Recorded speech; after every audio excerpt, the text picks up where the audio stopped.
From The National, this is Trending Middle East. I'm Yasmin Al-Taji. It's Thursday, August 21st. Here are today's headlines. Hamas is seeking withdrawal by Israeli forces in Gaza as part of the latest ceasefire proposal. The group said on Wednesday its main proposed amendment to the latest draft of a ceasefire agreement is for Israeli forces to pull back more than 800 meters from residential areas in Gaza.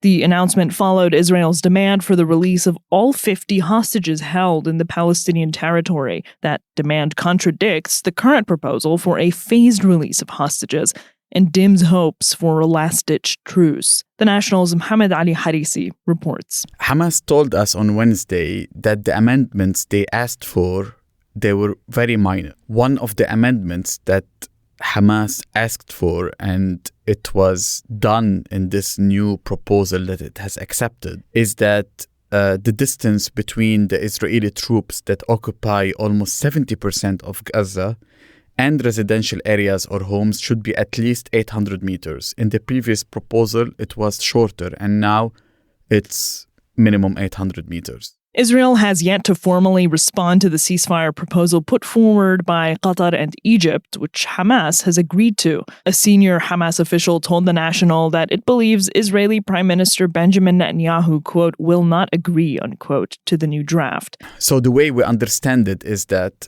U.S. envoy Steve Witkoff a few months back proposed a truce deal for 60 days. It was approved by Israel, and Hamas made major tweaks and amendments, and then it was rejected by Israel. The new deal on the table today is almost identical to the one that Israel approved, with the minor amendments that Hamas did, and then was represented by Egypt and Qatar.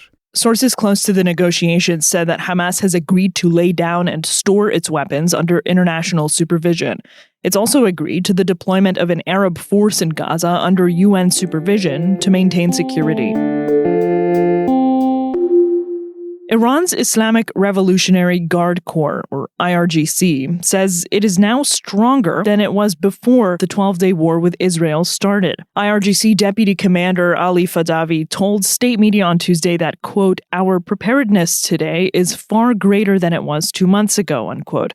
This as the two continue to exchange threats. It's a very big statement to make 2 months after such a devastating war, to say that they have an increase in their military capabilities and that they're much stronger now. The National's Aveen Karim reports.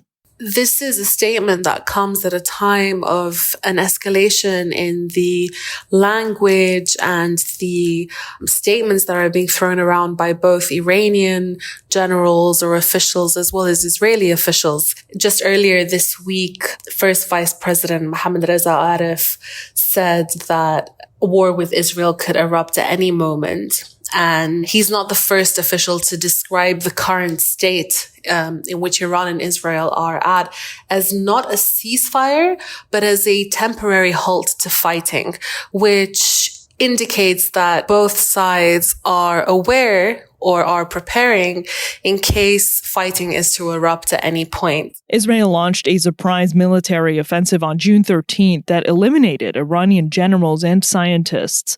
It bombed nuclear enrichment sites and air defenses. The U.S. also joined. Iran retaliated by launching missile and drone attacks at Israel. During the war, Israeli Prime Minister Benjamin Netanyahu claimed his forces had destroyed half of Iran's missile launchers. Now, Israel and Iran are warning they could start hostilities again.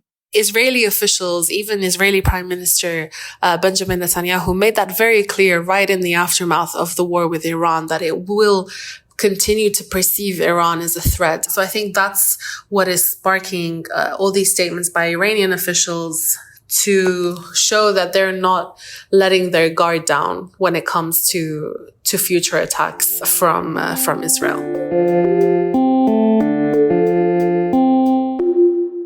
Pope Leo is expected to visit Lebanon this year. The head of Lebanon's Maronite Church, Patriarch Bishar Arai, said Pope Leo would travel to Lebanon by December. He told Al Arabiya that, quote, preparations are already underway, unquote. Habemus Papam. Pope Leo is the first pope from the U.S. He was elected in May after the death of Pope Francis. In public remarks, Pope Leo has called for peace in the Middle East and a ceasefire in Gaza. Israel bombed the Strip's only Catholic church last month, killing several people. About 30% of Lebanon's population is estimated to be Christian. The Maronite Church is in communion with Rome, and President Joseph Aoun is a Maronite Christian himself. That's all for this morning's headlines. You can get these stories and follow live updates at our site. Yasmin Al-Taji, The National.